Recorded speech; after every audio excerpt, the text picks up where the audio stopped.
Umberto Cacho Constantini. Nacido en una familia de origen judeo-italiano, desde niño residió en el barrio porteño de Villa Pueyrredón. Completó sus estudios universitarios y se recibió de médico veterinario. Ejerció su profesión en los campos cercanos a la ciudad de Lobería, donde se trasladó con su esposa. En estos años fue que nacieron sus dos hijas. En 1955 regresó a la ciudad de Buenos Aires, donde ejerció diversos oficios. A la par de ejercer estos oficios, escribía, corregía, volvía a escribir diariamente, con una disciplina férrea. Atornillado a la silla, como solía decir. Su primer libro de cuentos, llamado De por aquí no más, se publicó en 1958, y a partir de allí, una larga bibliografía que abarca todos los géneros literarios: cuento, poesía, teatro, novela, hasta su obra inconclusa, Rapsodia, de Raquel Lieberman, en la cual, en tono bíblico, relata la gesta de una prostituta judía, esclavizada por la siniestra Zwi Midgall, quien se rebela contra este destino y deja su vida en ello. Y aquí aparece una vez más el tema fundamental, el eje conductor de toda esta obra y de la vida de Constantini: hacer lo recto a los ojos de Jehová, es decir, acatar su destino.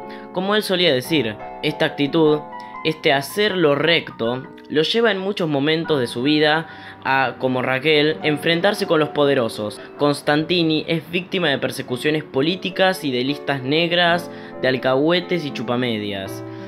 Esta postura que Cacho, como lo llamaban sus amigos más cercanos, naturalmente, como único camino posible para transitar la vida, le generaba odios y lealtades profundas. Con Constantini no había medias tintas, o se era honesto o se era chanta. Constantini no perdonaba las agachadas de ninguna índole y esto lo hacía público. Por otro lado, desde joven se involucra en la militancia política. Desde su época de estudiante se enfrenta con los fascistas de la Alianza Libertadora Nacionalista, militó en el Partido Comunista y posteriormente se alejó por tener serias divergencias con la conducción burocrática y prosoviética. Consecuente con su hacer lo recto, es su emotiva y profunda admiración hacia Ernesto Che Guevara. En los años 60 y 70 milita en la Izquierda Revolucionaria, Partido Revolucionario de los Trabajadores, Ejército Revolucionario del Pueblo, junto a otros escritores como Haroldo Conti y Roberto Santoro, quienes, secuestrados por la criminal dictadura cívico-militar, aún permanecen desaparecidos. Escribe, entre sobresaltos y escapadas, en casas clandestinas a horas impensadas, la novela de Dioses, Hombrecitos y Policías, que publica en México y con la que obtiene el premio Casa de las Américas. De esta novela, dijo Julio Cortázar: me encanta lo que Umberto Constantini hace y tengo mucha confianza en su trabajo.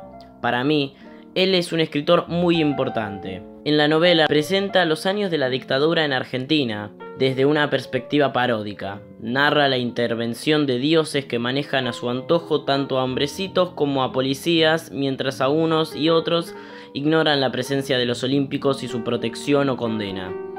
Estos dioses griegos son especiales, no protegen a héroes sino a antihéroes, y su conducta, para nada ejemplar, desacredita su autoridad. De Dioses, Hombrecitos y Policías pone en primer plano la circunstancia de un intelectual de la época, al haber sido escrita entre el campo minado de la persecución y el tembladeral del exilio. Recientemente, otra de sus obras, La larga noche de Francisco Sanctis, en 1984, se ha puesto en primera línea por la película argentina homónima, filmada en 2016, de los directores Francisco Márquez y Andrea Testa.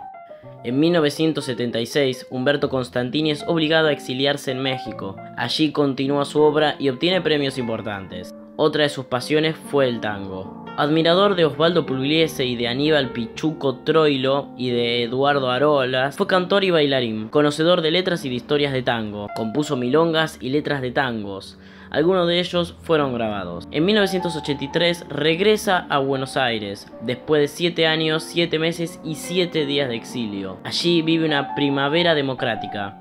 Camina por su ciudad, conversa con las paredes de su barrio y con los viejos amigos de la infancia. Atorrantea boquiabierto por su querida Buenos Aires. Su obra ha sido publicada en varios países e idiomas, entre otros en alemán, checo, inglés, finlandés, hebreo, polaco, sueco y hasta ruso. Por último, contrae cáncer, enfermedad que lo lleva a la muerte a los 63 años, la madrugada del 7 de junio de 1987. La noche anterior había trabajado como cada día, aprovechando el leve bienestar entre quimioterapias en su novela La Rapsodia de Raquel Lieberman, de la cual alcanzó a completar 2 tomos. Esta obra permanece inédita.